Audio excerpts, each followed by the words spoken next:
Good morning from Thought for the Day from St Peter's Bexhill. When was the last time you set your alarm for 4:45 a.m. to get a taxi at 5:45 a.m. to be in time for a 6:30 a.m. church service? The only time I've done it was in Vietnam on my visit in 1999. The church was a long drive across the city.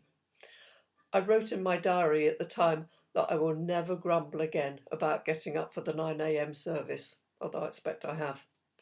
My travelling companion and I looked strangely out of place, he in a suit and me in a dress. Backpackers leaving our hotel gave us very funny looks. At the Grace Baptist Church there were probably about 400 people, many coming in late and squeezing themselves into the pews. Nearly all the women wore traditional Vietnamese dress, and the men wore shirts and ties or suits. The service was an hour and a half long and very serious. To be honest, inside the church they didn't look a very good advert for Christianity. No smiles or joy. The people in the street seemed happier. But afterwards it was just like St Peter's in the community hall after the service, with laughter, chatting and noisy children. Of course I couldn't understand anything, but many of the hymns, which were the old-fashioned, Sankey types, had the English words printed.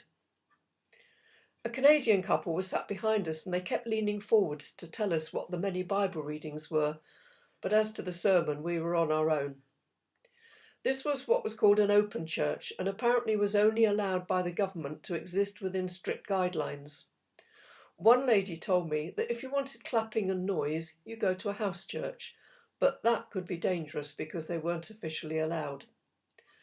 The relationship between the church and state was an uncomfortable one at that time and very complicated. I'm afraid that after all these years I can't remember any more of the details, but I do remember meeting a pastor who had been frequently imprisoned because he wouldn't do what the communist leaders told him. The service was non-liturgical and called itself evangelical. It was long and included 5 hymns plus a choir anthem, very long prayers, plus a long list of prayer requests, more prayers before the offering, another before the sermon, and a benediction, plus 5 Bible readings and a long sermon. There were no children in the service, but they were upstairs apparently.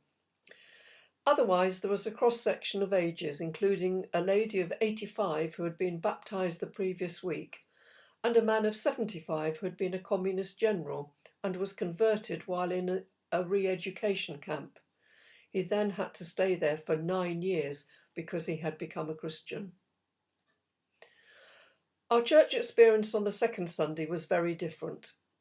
We were then in Hanoi in the north, and we went to the morning service of the International Church, which met in a room in the palatial surroundings of a very big grand hotel. The congregation was entirely expats of many different nationalities. About 100 people who seemed to be mostly young families, often with children. We were told that was only about half the usual number because many were on homeland leave. These expats were what's called NGOs. They were working at other jobs such as computers or, officially, but they also worked within churches and as missionaries. The service was led by a team from the USA who were in Vietnam for a couple of weeks on a mission and was very informal. Prayer topics were asked for and included prayer for a couple I'd met a few days previously who had been refused permission to renew their visas and had to leave Vietnam very suddenly within a week.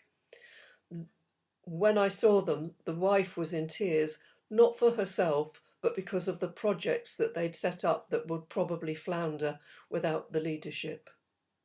This highlighted the fragile relationship between the Christian church and the government, who didn't seem to realise that the many humanitarian projects being organised and run by Christians were in fact helping those in need in Vietnam.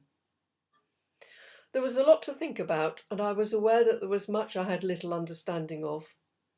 Today, there are still parts of the world where it is difficult to be a Christian, and where to be a Christian doesn't sit comfortably within the culture of the country. You might like to pray for such Christians or support one of the charities that helps missionaries. I know that St Peter's have a link with at least one such charity. Read the April magazine. Next time, I will tell you about a Vietnamese wedding I went to. That was quite an experience.